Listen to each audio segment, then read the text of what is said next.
Yo quiero en esta tarde compartir con ustedes lo que ya desde el viernes hemos venido hablando. Y como a manera de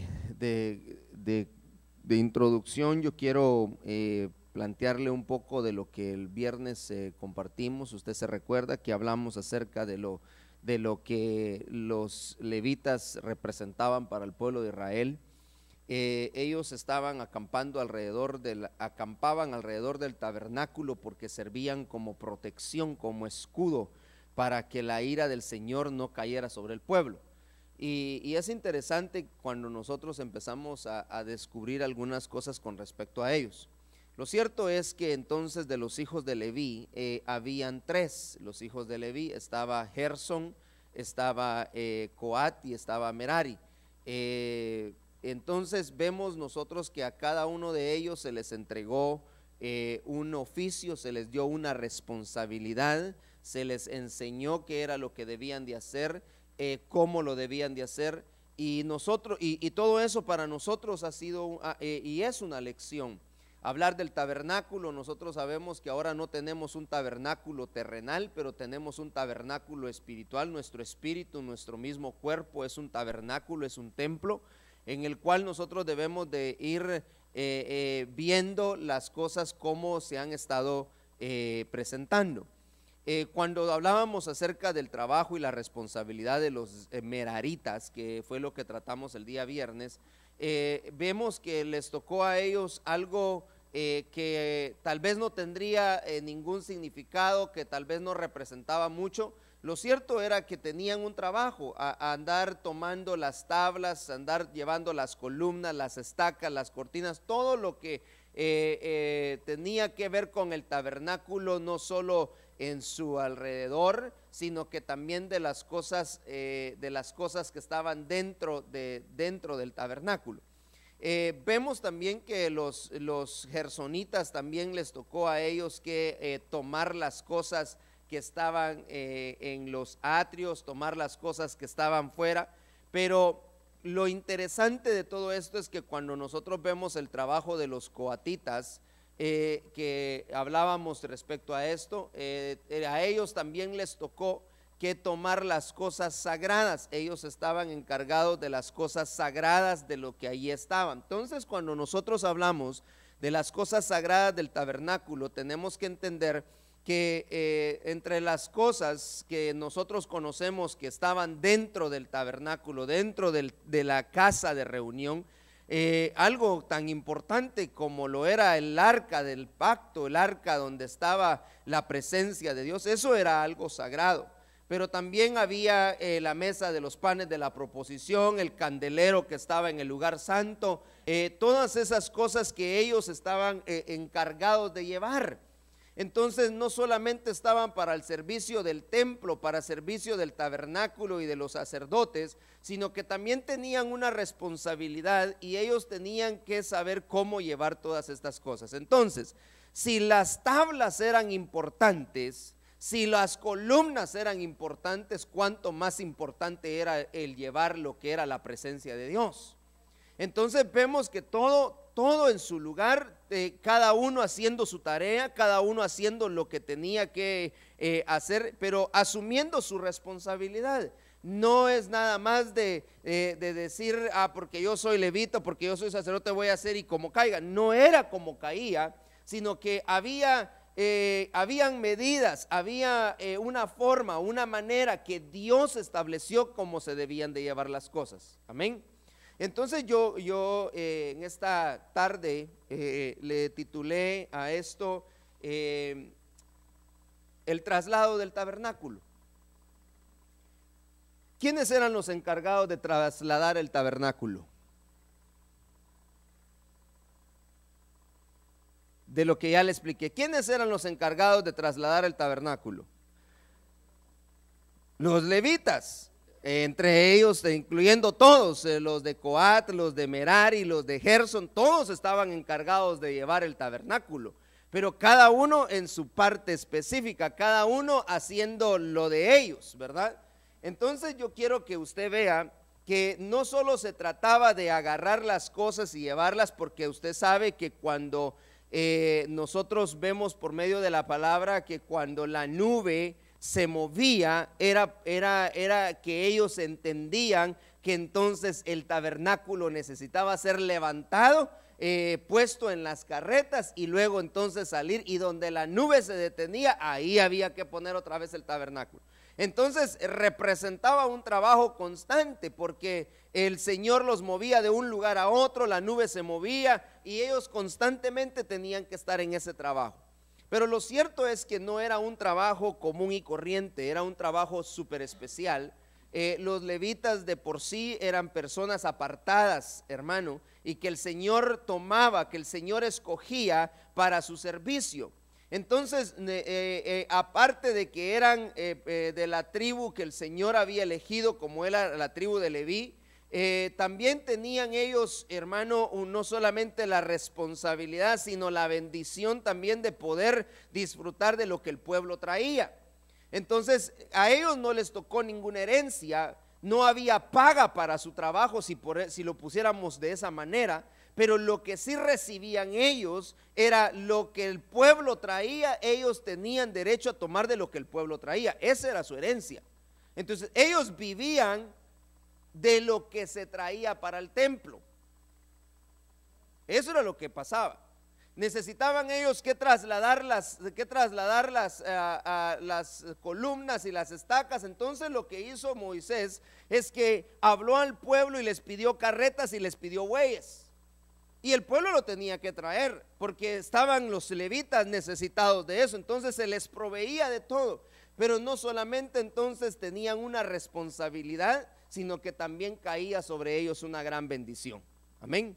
Entonces no podían ellos descuidar su trabajo, no podían ellos menospreciar su trabajo, no podían ellos tampoco hacer las cosas como cayeran. Era un trabajo específico. Y entonces yo quiero que note que cuando nosotros leemos el libro de Apocalipsis capítulo 11 y versículo 1, dice entonces que lo que Juan vio en el último tiempo de lo que iba a pasar, él vio, dice que vio que un ángel venía, él tuvo una visión ahí, y entonces que un ángel venía y entonces le entrega a él una vara de medir, y una caña de medir.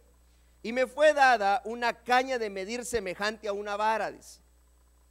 Y alguien dijo: levántate y mide el templo de Dios y el altar y los que en él adoran.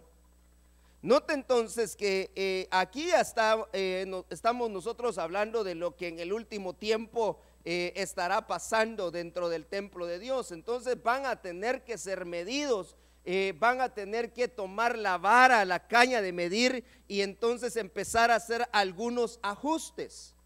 Por eso le hablaba yo del trabajo de los meraritas, porque ellos eran los encargados de poner las estacas, de poner las columnas, pero Dios les había dado medidas. O sea, no podía ser como ellos querían, tenía que ser conforme a lo que Dios había establecido. Y entonces ahora mandan aquí en este caso a Juan en el Apocalipsis, y mandan a medirlo, a medir el templo.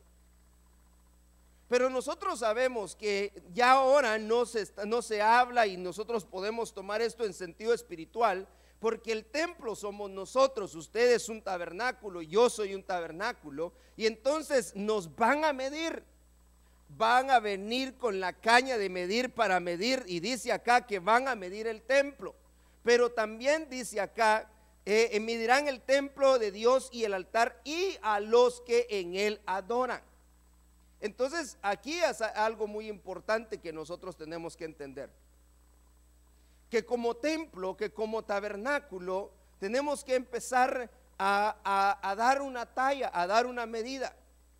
Y a muchos nos está costando, muchos hermanos, hemos tenido muchos problemas, hemos estado pasando por situaciones difíciles, pero lo cierto es que al final tendremos que llegar a dar la talla. Si somos de los del templo, si somos de los que adoran, yo le recuerdo que el día viernes hablamos que cuando David construyó el templo para que posara el arca, entonces ya no tenían necesidad los levitas de andar acarreando las cosas que usaron en el desierto, pero sí se les dio una responsabilidad, y eso era de que vinieran y adoraran y que cantaran en el templo.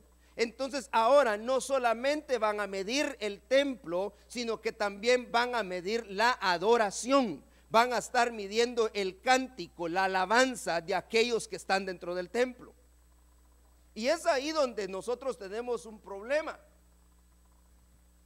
porque la alabanza y la adoración que nosotros presentamos delante de Dios también va a ser medida. Si van a medir a los que ahí adoran, a los adoradores, y la Biblia dice que el Padre viene buscando adoradores, pero que le adoren en espíritu y en verdad. Entonces el adorador también va a estar siendo medido, no solamente la forma como el templo está, sino que también su adoración y lo que está entregando delante de Dios. Entonces eso fue lo que vio Juan.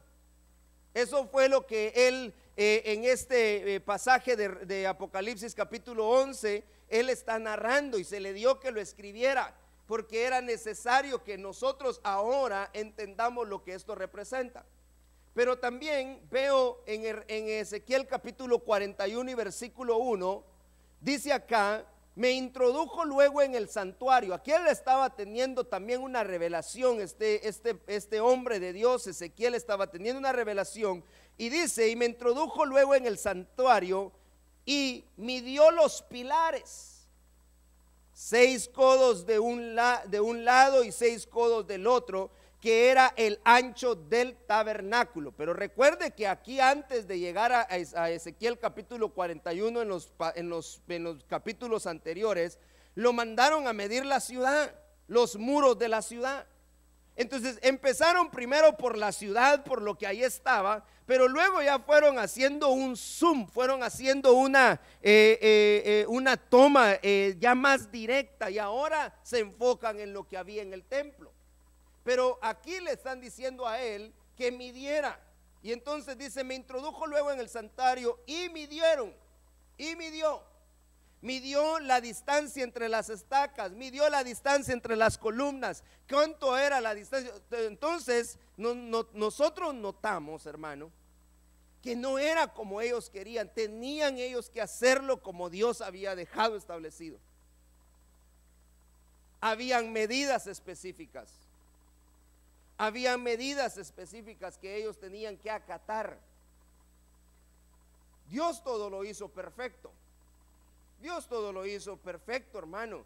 Mire, hermano José Luis hablaba y decía: Dios a nosotros nos hizo no a imagen de ningún del monos, nos hizo a imagen y semejanza suya, y Él es perfecto. Él es perfecto. Entonces lo que Él diseñó para usted es perfecto. Que claro, no le caemos bien a todos, dice, no, porque no somos moneditas de oro, pero ese será otro problema. Pero Dios a usted lo hizo perfecto. A todos nos hizo perfectos, porque el tabernáculo, porque el templo debía de ser perfecto. Entonces cuando nosotros empezamos a analizar estas cosas, notamos, hermano, que debería de haber una delicadeza por eso.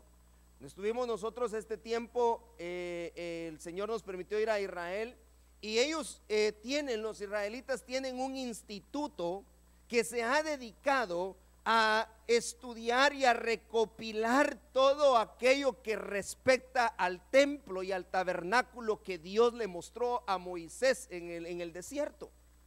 Porque resulta que ahora ellos han empezado a buscar cuál era la medida. ¿Sabe por qué? Porque están preparados para construir un tercer templo, pero ellos saben que ese tercer templo tiene que estar a la medida de lo que Dios dijo, de lo que Dios estableció.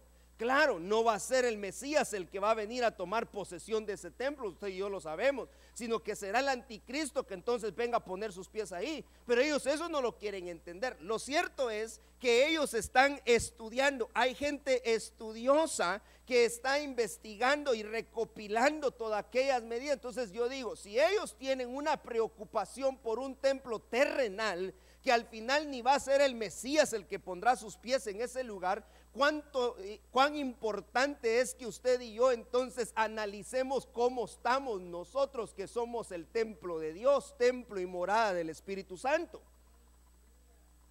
Si hay un interés por saber las medidas, y recuerde que en el libro de Apocalipsis midieron a los adoradores, pero midieron el templo.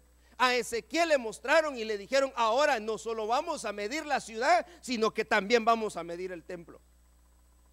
Entonces, si se trataba de agarrar el tabernáculo, oiga bien, yo por eso le titulé el traslado del tabernáculo. Porque una cosa es que usted ponga algo y se quede permanente, y ya usted ya no se tiene que preocupar porque quedó permanente. Pero el tabernáculo no era permanente. El tabernáculo constantemente lo tenían que desmantelar y lo volvían a instalar. Entonces eso quería decir que los que instalaban, que los encargados de instalar, de desmantelar y de instalar, tenían que tener sumo cuidado con las cosas que hacían. Sumo cuidado. De alguna manera, por eso le hablaba el día viernes, de alguna manera cada uno sabía la distancia entre una columna y la otra. Sabían dónde iba una estaca, sabían dónde iba una cuerda, sabían dónde iba la cortina. Entonces ellos tenían una imagen en su mente de cómo debía ser el templo, porque constantemente lo estaban haciendo. Eso era su trabajo de cada uno. Entonces, ¿por qué le digo yo esto? Porque es importante que nosotros notemos que el trasladar la tienda o el lugar de reunión o tabernáculo no era algo tan sencillo. Y le hablé de los meraritas porque ellos se encargaban posiblemente, y si nosotros lo quisiéramos poner, al menos yo de esa manera lo puse, se encargaban de hacer el trabajo que otros no querían hacer, tal vez un trabajo sucio, porque andar carreando imagínense las tablas. ¿Quién le gusta andar acarreando tablas? Columnas. Eso lo hacían los meraritas. Ahora, los coatitas, a ellos les tocaba el arca del pacto. Entonces, ¿no cree usted que en algún momento ellos también se sentían como: no, a mí no me tocan las tablas, a mí me toca el arca del pacto? Claro. Pero por ser el arca del pacto, hermano, ellos tenían que tener un cuidado, pero grande. Al menos una tabla, se caía la tabla, ¿qué pasaba con la tabla? La recogían. Pero imagínense que se cayera el arca del pacto, que la botaran. Eso era pena capital para ellos. Y la Biblia lo dice, y la Biblia lo habla. Y entonces veo que el traslado del templo, hermano, el traslado de la tienda tenía un cuidado específico. Nosotros no podemos descuidar el templo. Si hablamos de un templo terrenal, este lugar que Dios nos dio, no puede estar descuidado un templo. No puede estar descuidado. Hemos estado nosotros, hermano, viendo y hablando ya con ustedes de lo que aquí en la ciudad se necesita. Ellos tienen códigos para lugares donde se reúnen las gentes, y ellos tienen medidas, ellos dicen cómo debe de ser. Hay códigos específicos para lugares de reunión como un templo, que no son los mismos si usted va a hacer una casa, que no son los mismos si usted va a poner un antro, son códigos diferentes, pero que el que lo va a hacer tiene que tener cuidado de cumplir con esos códigos.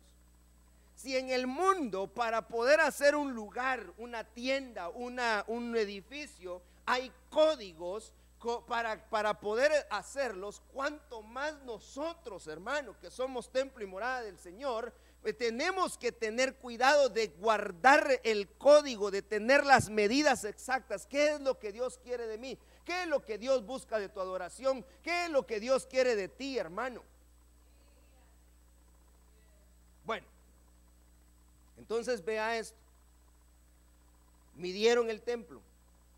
Pero yo veía algo aquí con respecto a los coatitas. Le dije el viernes, cuando hablamos nosotros del traslado, tendremos que hablar de los meraritas, que fue de lo que hablamos. Ahora vea lo de los coatitas. Vea lo de los coatitas. Los coatitas eran los encargados de llevarse, primero, el arca que representa la presencia de Dios. Luego, encargados de llevarse la mesa que representa la comunión. El candelero que representa la iluminación de la palabra. Y los altares donde se ofrecía el sacrificio, el punto de encuentro con Dios. Yo lo puse de esa manera. Usted quiere ver todo eso, Números capítulo 4, versículo 4, Números desde el 3 se empiezan a dar las instrucciones, Números 3, de lo que ellos debían de hacer. Pero estas, en resumen, estas eran las cosas que los coatitas tenían que tener mucho cuidado. El arca, que representa la presencia de Dios, ellos tenían que tener un cuidado con el arca. Tenían que cuidar de la comunión, tenían que cuidar de la iluminación de la palabra y tenían que cuidar de los lugares de encuentro.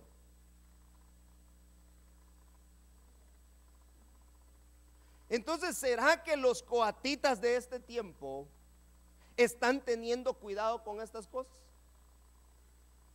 ¿Será que se está teniendo el cuidado de trasladar el templo a la manera del Señor? ¿Será que, por eso le decía, no es lo mismo tener una cosa y dejarla plantada permanente y cuidar de ella a que tenerla que estar moviendo cada momento? No es lo mismo. Recuerdo que cuando nosotros rentábamos al principio la iglesia, hermano, cada servicio teníamos que sacar instrumentos y teníamos que llegar y ponerlos. Era un trabajo que se tenía que hacer, desconectar, enrollar cables después, pero al final el tanto conectar y el desconectar, las cosas se arruinan. Pasamos nosotros por lo menos por 2 sistemas de sonido en ese sentido, porque las cosas se arruinan.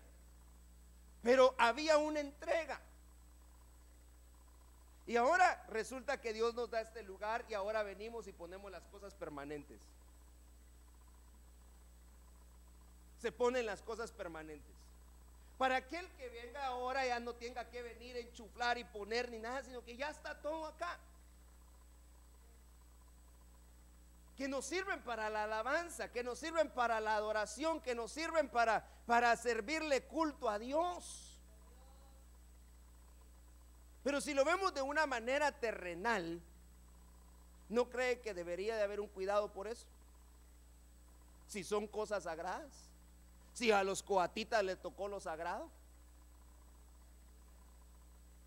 Entonces no se trata de que, y perdóneme, no son regaños, solo le quiero poner ese ejemplo. No se trata de que un cable dejó de funcionar, lo tiramos y ahí se queda. Si son cosas que sirven para el servicio de la casa del Señor. Entonces el coatita tenía una responsabilidad. O sabe qué, si no le gusta, entonces que vaya a acarrear tablas, pues. Si no quiere tener ese cuidado, que acarree tablas. Que también era un privilegio para los meraritas llevar tablas. Pero los coatitas tenían algo especial, los coatitas tenían algo importante. Los coatitas tenían, hermano, la oportunidad de ver aquello, el arca, el baúl que estaba ahí, hermano, forrado de oro, que representaba la presencia de Dios. Pero note lo otro, hablando de las cosas sagradas, entonces les tocaba la mesa, la comunión. ¿Será que los coatitas o los levitas de este tiempo están teniendo cuidado con su comunión con Dios? Porque si no pueden tener comunión con los hermanos, ¿cómo pues tendrán comunión con Dios? Entonces la iglesia ha descuidado puntos importantes. Claro, dice, somos reyes y sacerdotes. Claro, somos de la tribu de Leví, llamados para ministrar, llamados para poder participar de las cosas sagradas. Eso es un privilegio, pero eso trae una responsabilidad. Y le decía el viernes, usted y yo no podemos, hermanos, descuidar nuestras responsabilidades delante de Dios. Usted tiene una responsabilidad, yo tengo una responsabilidad delante de Dios. Entonces, ¿cómo está la comunión? ¿Cómo está la comunión? El candelero, la iluminación de la palabra.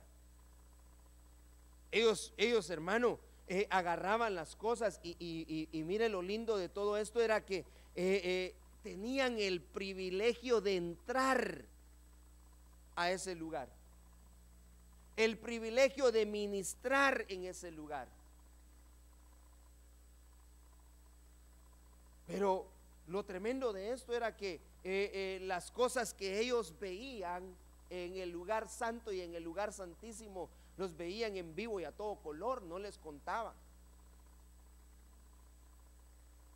qué pasaba allá adentro, qué se sentía allá adentro. Imagínense si aquí nosotros, hermano, en un lugar como este sentimos la presencia de Dios, y qué rico sentir la presencia de Dios. ¿Qué sentían esos hombres cuando entraban al lugar santísimo, hermano? ¿Qué sentían cuando entraban al lugar santo? ¿Qué era aquella presencia de Dios ahí? Si la nube descendía, hermano, y la nube llenaba el tabernáculo. Pero eran los coatitas los que tenían ese privilegio. Eran los coatitas. Al final todos servían, al final todos se encargaban de trasladar el tabernáculo. Pero yo me ponía a pensar en esto. Dios al final va a terminar diciendo: ¿sabes qué? Tú no sirves para coatita. Mejor te vamos a poner en el servicio, pero te vamos a poner a servir, pero mejor acarreando otras cosas. Llévate tú, vete con los meraritas o vete con los gersonitas. Pero al final todos terminaron siendo medidos, porque midieron a todos los que estaban dentro del templo. Vaya, y mire lo último, encargados de los puntos de encuentro, porque el altar del incienso, los altares que allá estaban, eran súper importantes, hermano. Pero tenían ellos que tener sumo cuidado con todas esas cosas. Entonces, 4 cosas importantes que nosotros no podemos descuidar en este tiempo: su presencia, la comunión, la palabra y los puntos de encuentro con Dios. No podemos descuidar esas 4 cosas. Ahora venga, en Números capítulo 1 y versículo 51 dice: y cuando el tabernáculo haya de ser trasladado, los levitas lo desarmarán, y cuando el tabernáculo acampe, los levitas lo armarán, pero el extraño que se acerque morirá. Entonces, agarraban las cosas del tabernáculo, las iban a trasladar, pero no podía llegar ningún extraño. No podía llegar ningún extraño. Todo esto, hermano, que Dios nos ha dado a nosotros es una bendición, y nosotros hemos entendido y lo hemos dedicado para Dios, hermano. Pero no podemos permitir que extraños vengan. ¿Sabe qué? No por el mal que nos pueda pasar a nosotros, sino que por el mal que le puede venir a él. Entonces no se trata de que entró el fulanito que porque sabe tocar muy bonito lo vamos a poner y que venga. No se puede, hermano, perdóneme, no se puede. Porque son cosas que nosotros dedicamos a Dios, son cosas que nos sirven para alabar a Dios. Y entonces nosotros tenemos que tener el cuidado, porque la Biblia dice que aun cuando estaban desarmando las cosas, no podía acercarse un extraño. Tenía que ser de la tribu, tenía que ser de los de Leví, tenía que ser de los encargados, y cada uno sabía su posición. Ya los de Coat listos, hermano. Ya los de Gerson listos para lo de ellos, y los meraritas esperando, porque entonces había que quitar estacas, pero no se podía, mire, porque era un orden, hermano, no se podía quitar las estacas y todavía aquellos no habían sacado lo de adentro todavía. Esperemos que aquellos terminen de hacer lo de ellos y entonces entramos nosotros. Pero es que ese era un trabajo en equipo, se trabajaba en equipo, y cada uno con su responsabilidad. Vaya. Entonces no se podía acercar ningún extraño. Primero. Pero lo otro era, en Números 4:15 dice, cuando Aarón y sus hijos hayan terminado, oiga bien, Aarón y sus hijos, levitas, hayan terminado de cubrir los objetos sagrados y todos los utensilios del santuario, cuando el campamento esté por trasladarse, vendrán después los hijos de Coat para transportarlos, pero que no toquen los objetos sagrados, pues morirán. Estas son las cosas que transportarán los hijos de Coat en la tienda de reunión. Y entonces le da lo que ya le di. Entonces, ¿qué hacían los hijos de Aarón antes de que entraran los coatitas para tomar las cosas a la hora de trasladarlas? Las cubrían. Porque el coatita, aunque servía en el templo, no podía venir a tocarlas porque moría. Ay, hermano, pero ahora que venga cualquiera y que se venga, que toque, que agarre, que ve, no se puede, hermano. Y mire, perdóneme, pero no es porque uno sea legalista, pero yo creo que hemos llegado al punto de que si nosotros no cuidamos las cosas sagradas de Dios, nos van a demandar a nosotros también. Y eso no es el punto de que si me quiere o que si le caigo bien o que si toca bonito o que si no toca bonito. Eso no tiene nada que ver con esto. Simplemente que hay un orden dentro de la Biblia al cual nosotros debemos de regirnos. Y por eso es que tenemos que tener nosotros, hermano, el saber discernir quién es el que llega. Porque imagínese que de repente entre un benjamita. ¿Sabe usted quiénes eran los benjamitas? Los benjamitas era gente dispuestas a pelear. Ellos eran expertos en la guerra. Gloria a Dios por los benjamitas. Pero no eran ellos los encargados de hacerlo de los levitas. Que así que soy tu hermano. Y si eso le fueron a decir a Josué, si somos tu hermano, déjanos. Entonces, no, ustedes hagan lo que ustedes tengan que hacer, pero nosotros con lo nuestro. Cada uno, hermano, cada uno en su lugar. El orden de marcha, el orden con que se tenían que dirigir ellos, hermano. Primero van los de Judá, luego va el otro, y cada uno sabía su posición aún en la marcha. Dios los ordenó. Pero entonces en este último tiempo tenemos que tener cuidado nosotros de las cosas sagradas. Y si hablamos de las cosas sagradas, tenemos que hablar del templo. Y el templo es sagrado. El templo, hermano, el lugar que Dios nos está dando y Dios nos ha entregado es sagrado. No para que nosotros hagamos lo que queramos. Por eso tenemos que tener cuidado de eso. Mire lo que el Señor fue a hacer, Jesús fue a hacer con el templo cuando entró. Lo encontró tan desordenado y dijo: ustedes han convertido mi casa en cueva de ladrones, porque mi casa, casa de oración será llamada.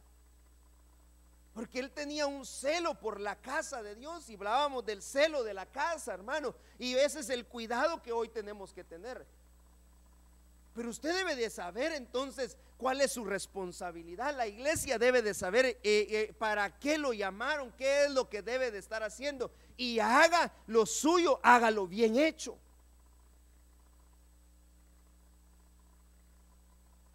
Entonces, no solamente no podían acercarse los extraños, sino que tampoco podían tocarlos. Pero algo importante en esto era que tenían que cubrirlos. Entonces, si nosotros somos templo y dentro de nosotros está la presencia de Dios, hay un arca aquí adentro. Lo que usted y yo debemos de tener es cobertura. Alguien que venga a querer tocar las cosas puede morir, porque lo que debe de haber es cobertura. Y entonces aquí tendríamos que hablar de muchas otras cosas, hermano. Porque si usted y yo somos personas, pero representamos el cuerpo de Cristo y representamos el templo de Cristo, si no estamos bajo cobertura, corremos el riesgo de que nos toquen. y no solamente muera la persona, sino que pueda dañarnos a nosotros. Entonces tiene que haber una cobertura, tienen que estar cubiertos las cosas sagradas tienen que tener cobertura. El arca, el candelero, la mesa de la comunión y los altares tenían que estar cubiertos. Entonces la iglesia hoy en día necesita que se le repita o que se le recuerde cuáles son sus responsabilidades dentro de la casa de Dios. Venimos, es cierto, para alabar, venimos para adorar al Señor, venimos para entregarnos. Claro, eso es hermoso, hermano. También tenemos que saber que vamos a estar siendo medidos en nuestra adoración, vamos a estar siendo medidos en nuestro servicio. Pero usted tiene una responsabilidad, yo tengo una responsabilidad. Y perdóneme que se lo recalque, pero desde el viernes venimos hablando de las responsabilidades. No descuide su responsabilidad. Entonces acá no podía acercarse el extraño, sino que también dice acá: vendrán los hijos de Coat para transportarlos, pero que no toquen los objetos sagrados, pues morirán. Estas son las cosas que transportarán los hijos de Coat en la tienda de reunión. Bueno, pero algo tan importante, hermano, y es lo que a mí me llamaba la atención, era que dentro de las cosas que nosotros vimos que los coatitas tenían la responsabilidad de mover, de las 4 cosas, lo primordial en esas cosas era la presencia, el arca del pacto. El arca del pacto, ¿por qué? Porque en el arca del pacto estaba la vara de Aarón que reverdeció, estaban las tablas de la ley, y también estaba el pan, que era el maná del cielo, que nunca se enmoheció. Pero ¿por qué entonces era importante el arca? Yo decía, bueno, todas las cosas son importantes, todas las cosas tienen una representación. Pero ¿por qué era más importante, si lo pudiéramos poner de esta forma, por qué era más importante el arca del pacto que las demás cosas? Porque estaba la presencia de Dios, pero aparte había un recordatorio ahí. Había un testimonio ahí encerrado, hermano. El arca del pacto, el cofre ese que estaba ahí en el lugar santísimo, adentro estaba el pan, el maná que cayó del cielo, como para si en algún momento a alguno se le olvidaba qué era lo que había pasado, ahí estaba el maná que nunca se humedeció. Ahí estaba la vara de Aarón que nunca, hermano, se quebró, nunca se pudrió. La vara de Aarón reverdeció ahí. El arca del testimonio.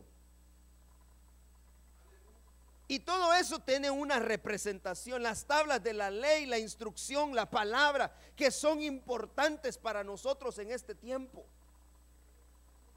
Entonces, hermano, el arca del pacto era súper importante. ¿De qué servía tener cuidado con las tablas? ¿De qué servía tener cuidado con las vigas? ¿De qué serviría tener cuidado por las cortinas, por todo lo demás, si se descuidaba el arca? Era lo más sagrado que ellos tenían. Era lo más importante. Y eso fue, hermano, lo que sucedió entonces. Mire este pasaje que usted conoce muy bien, 2 de Samuel capítulo 6 y versículo 3 en adelante. Pusieron el arca de Dios sobre un carro nuevo para que la pudiera llevar a la casa de Abinadab, que estaba en el monte. Usa y Ahío, hijos de Abinadab, guiaban el carro nuevo y lo llevaron con el arca de Dios a la casa de Abinadab que estaba en el monte, y Ahío iba adelante del arca. David y toda la casa de Israel se regocijaban delante del Señor con toda clase de instrumentos hechos de madera de abeto y con liras, arpas, panderos, castañuelas y címbalos. Pero cuando llegaron a la era de Nacón, Usa extendió la mano hacia el arca de Dios y la sostuvo porque los bueyes casi la volcaron. Y se encendió la ira del Señor contra Usa, y Dios los hirió ahí por su irreverencia, y ahí murió junto al arca de Dios. Entonces David se enojó porque el Señor había estallado en contra de Usa, y llamó a aquel lugar Pérez Usa hasta el día de hoy.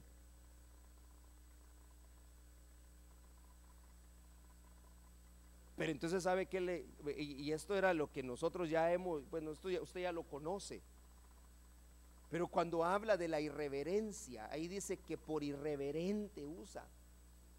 El problema era que si los levitas, coatitas, no podían tocar las cosas sagradas, este menos. En último caso, que se cayera. Pero la tocó. Entonces el problema no fue la intención de rescatarla, el problema fue tocarla. Y a eso le llamaron irreverencia. Y a eso Dios le llamó irreverencia. Y por eso Dios tuvo que matarlo. Entonces mire, hermano, la irreverencia ante las cosas sagradas de Dios nos puede costar a nosotros la vida. Aunque David se enojó, David pataleó, David estaba molesto por lo que había pasado, pero Dios ya había dicho anteriormente, cuando nosotros vemos en el libro de Números y lo que hemos venido leyendo, que nadie podía tocar las cosas sagradas, tenían que estar cubiertas. Y eso sentó un precedente. Entonces, ¿qué pasó? Que cuando todos vieron lo que pasó con Usa, empezaron a tener un temor por las cosas, hermano. Empezaron a tener un temor por las cosas sagradas, y entonces ya David se quedó en el avispero, porque David entonces ahora, ¿y qué hacemos pues? Pero yo le explicaba anoche que cuando nosotros vemos las escrituras, habían ahí coatitas que sabían lo que tenían que hacer, porque ellos eran los encargados de trasladarla. Y David sabía que eran los coatitas. Estaban trasladando entonces el arca, pero el problema fue que el coatita no la cubrió. Le fueron perdiendo importancia a las cosas como era la presencia de Dios. Que aunque David tuvo la mejor intención de llevarla en una carreta nueva, hermano, con bueyes, era buena la intención, pero yo veo la posición de los coatitas, porque es de los que estamos tratando en esta tarde. Posiblemente el arca no iba cubierta, la Biblia no dice que iba cubierta, pero que cuando cae la toca Usa. Entonces si la tocó y murió, yo puedo entender entonces que no iba cubierta, porque si hubiera ido cubierta, no, entonces nada hubiera pasado. Entonces lo que me da a entender es que el coatita de alguna manera perdió el interés, perdió tal vez, hermano, el querer hacer las cosas bien delante de Dios. Descuidaron. Hubo un descuido de las cosas sagradas, de la presencia de Dios. Y usted y yo no podemos descuidar eso en este tiempo. Algo de lo que yo veo, hermano, con respecto a la vida de Moisés en Éxodo capítulo 33, versículo 15, dice: entonces le dijo Moisés: si tu presencia no va con nosotros, no nos hagas partir de aquí. Pues en qué se conocerá que he hallado gracia ante tus ojos, yo y tu pueblo. ¿No es acaso en que tú vayas con nosotros para que nosotros,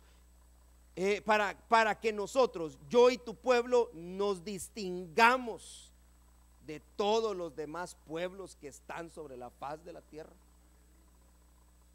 La distinción la hizo la presencia. Y Moisés lo entendió, y Moisés dijo: yo no puedo descuidar la presencia. Porque si tu presencia no está con nosotros, ¿para qué vamos a continuar? ¿De qué me sirve guardar las tablas? ¿De qué me sirve guardar las vigas? ¿De qué me sirve tener bonitas cortinas si yo voy a descuidar tu presencia? Moisés entendió lo que la presencia de Dios representaba, hermano. Y él dijo, eso es lo que nos hará a nosotros diferente de los demás pueblos. Lo que a ti y a mí nos hace diferentes de otros es la presencia de Dios. Es lo único que nos va a diferenciar. Y en este tiempo, muchos hemos estado descuidando la presencia de Dios.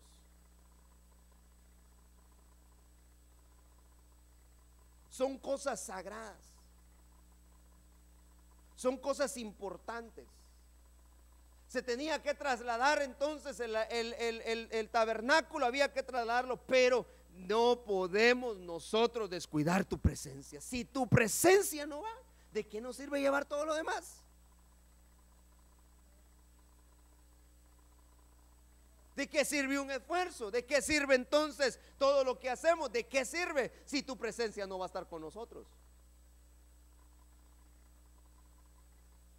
Y eso dijo Moisés, nos distinguirá de sobre los demás pueblos que están sobre la faz de la tierra.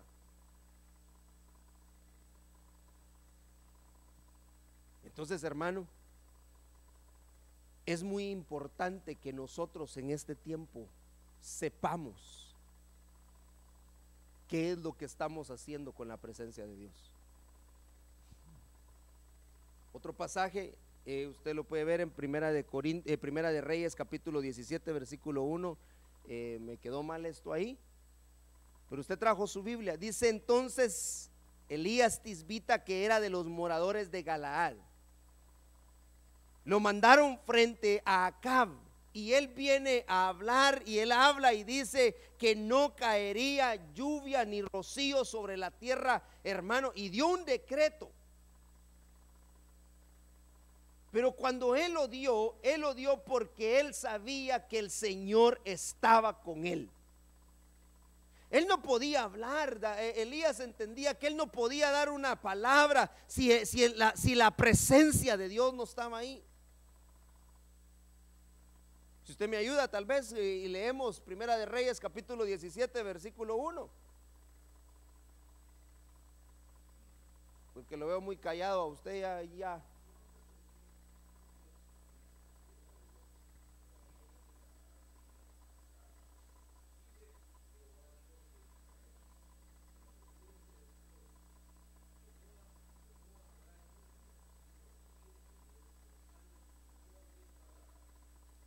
En cuya presencia estoy. Eso decía Elías. Entonces, mire, la presencia de Dios no solamente nos distinguirá dentro de los demás pueblos, sino que cuando nosotros estamos, dice, en la presencia de Dios, las palabras que salen de nuestra boca se cumplirán. Y eso es lo que dijo Elías. En cuya presencia estoy, que no lloverá ni caerá rocío todos estos años sobre la tierra, al menos que yo vuelva a hablar. Pero hermano, y aquí es algo tan interesante, porque yo veía por lo menos la vida de Elías. Aquí Elías habló y él decía, yo estoy en la presencia de Dios. Pero ¿acaso que estaba en la presencia de Dios cuando se fue a meter a la cueva? Porque hay momentos de la vida, hay momentos y hay situaciones que vienen a nuestra vida, hermano, ya sea por herencia de nuestros padres, como Elías dijo, ¿verdad? Porque no soy mejor que mis padres. Elías se angustió, Elías estaba, y entonces viene un momento en el cual él se sale de la presencia y se encueva. Y ahí el Señor lo fue a buscar. Porque una cosa era Elías en cuya presencia estoy, y otra cosa era Elías en la cueva. Entonces, la presencia de Dios nos distinguirá dentro de los demás pueblos, pero la presencia de Dios también, hermano, hará que las palabras que salen de nuestra boca se cumplan. Que cuando nosotros hablemos, que cuando nosotros digamos algo que venga de parte de Dios, se va a cumplir. Se va a cumplir. Pero que estemos seguros que estamos en la presencia de Dios. Porque de ahí usted ve la vida. Yo por eso puse el ejemplo de Elías, porque Elías, hermano, tuvo unos altibajos tremendos, Elías. Y al final el Señor se lo llevó, pero lo tuvo que tratar. El Señor se lo llevó en medio de sus altibajos. Dice amén. Colosenses capítulo 1 y versículo 13. Porque Él nos libró del dominio de las tinieblas y nos trasladó, un traslado, al reino de su Hijo amado, en quien tenemos redención, el perdón de los pecados. Entonces, ¿sabe qué está haciendo el Señor? Trasladando estos tabernáculos a un mejor lugar. Y Él tendrá cuidado. Dios tiene cuidado del tabernáculo, Dios tiene cuidado de su tabernáculo, pero usted también tiene una responsabilidad. Asegurémonos que dentro de nuestros tabernáculos estén todas las cosas que se necesitan, hermano, para que sea llamada la casa de Dios, el lugar de reunión de Dios. Hay arca, hay candelero, hay mesa, hay comunión, hay altar, hay cortinas, y mire, hay tablas. Decía que las tablas debían de estar verticales. ¿Cómo estarán sus tablas? ¿Cómo estará su tabernáculo?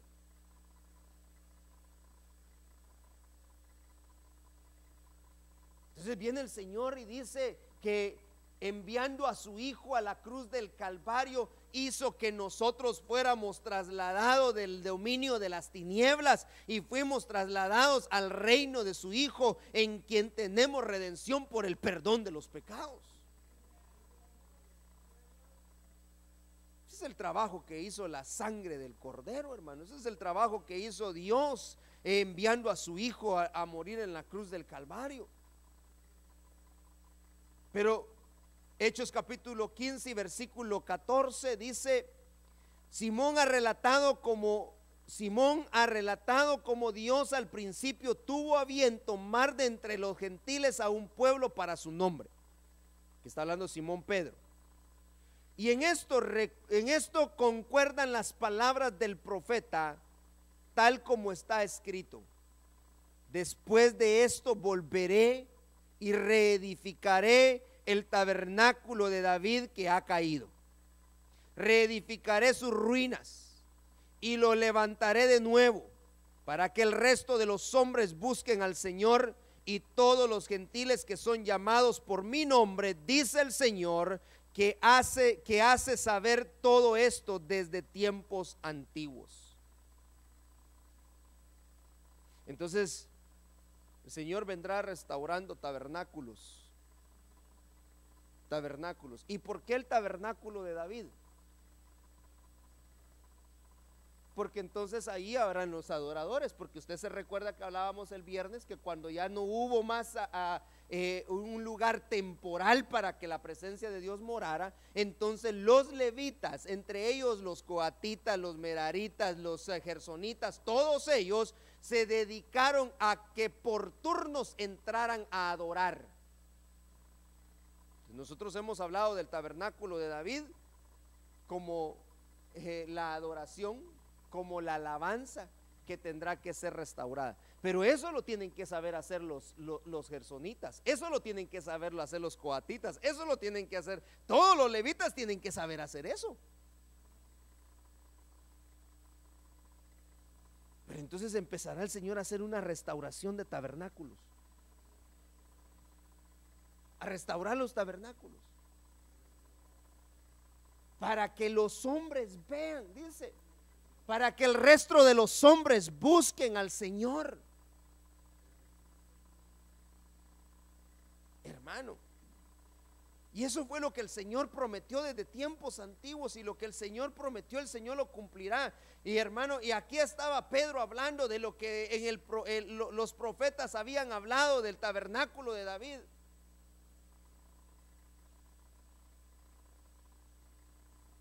Entonces, hermanos, si hemos estado nosotros viviendo momentos difíciles, si hemos estado descuidando nuestras responsabilidades dentro del servicio, si hemos estado descuidando todo lo que a nosotros nos corresponde como levitas hacer, nuestras responsabilidades, de todas maneras el Señor dijo en su palabra que Él volvería y Él restauraría los tabernáculos. Cómo Dios le va a hacer con usted y cómo Dios le va a hacer conmigo, solo Dios sabe. Pero de que va a restaurar tabernáculos, Dios lo va a hacer. Y así Dios va a hacer con muchos. ¿Sabe por qué? Porque se ha dado cuenta que los tabernáculos han estado arruinados. Han estado arruinados, se cayeron las vigas, se cayeron tal vez las estacas. Algo está pasando y algo pasa, porque la vida, hermano, y las tribulaciones, las cosas que vienen a nosotros nos hacen que nuestras estacas posiblemente se caigan. Pero entonces viene el Señor y dice: no, yo voy a restaurar ese tabernáculo, porque Él volverá y restaurará el tabernáculo de David que ha caído. Reedificará sus ruinas y levantará de nuevo, y lo levantará de nuevo. Y esa es la promesa de Dios para nosotros, que Él restaurará los tabernáculos. Él restaurará su tabernáculo. Él nos estará restaurando.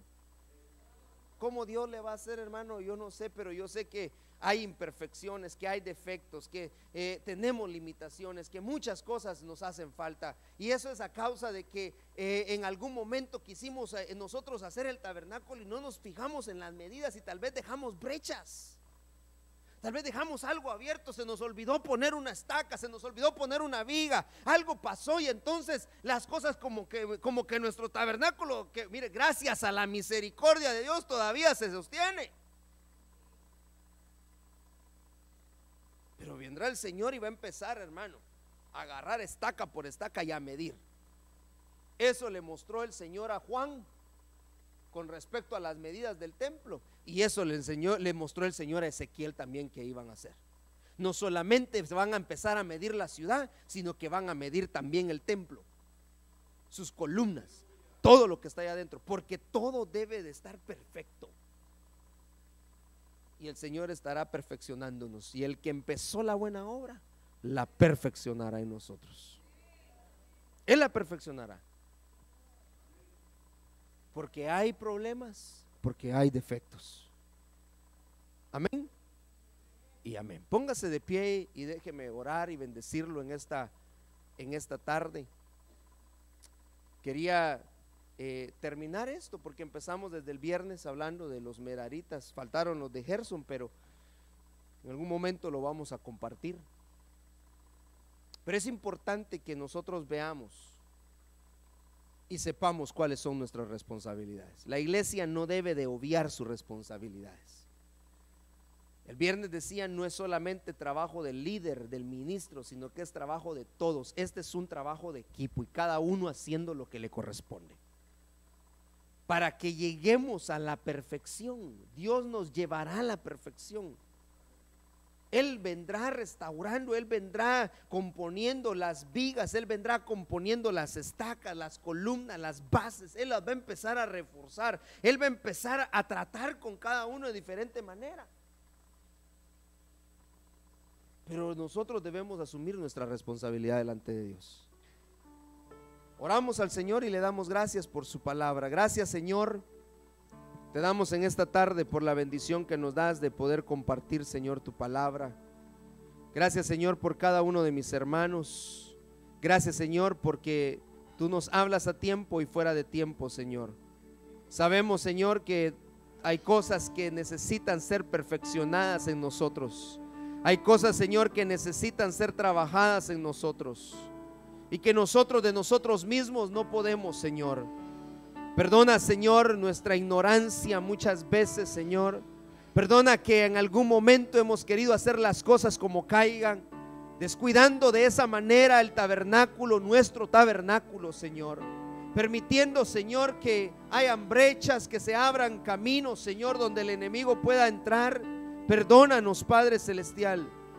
Sabemos, Señor, que somos imperfectos ministrando imperfectos, pero que tú eres el perfecto, y que en el final de los tiempos, Señor, y que en el final de todo, Señor, de nuestra carrera, de nuestra vida, tú vendrás a restaurar aquello que ha caído, Señor.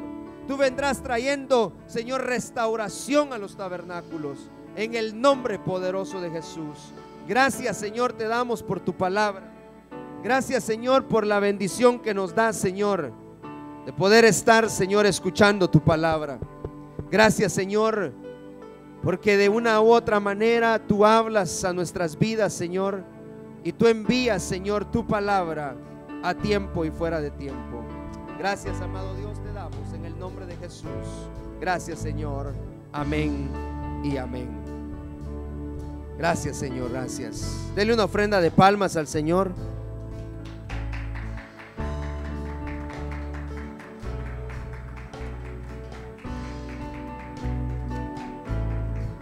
Aleluya. Gloria a Dios. Tome su lugar. Hoy tenemos almuerzo, así que comparta con nosotros.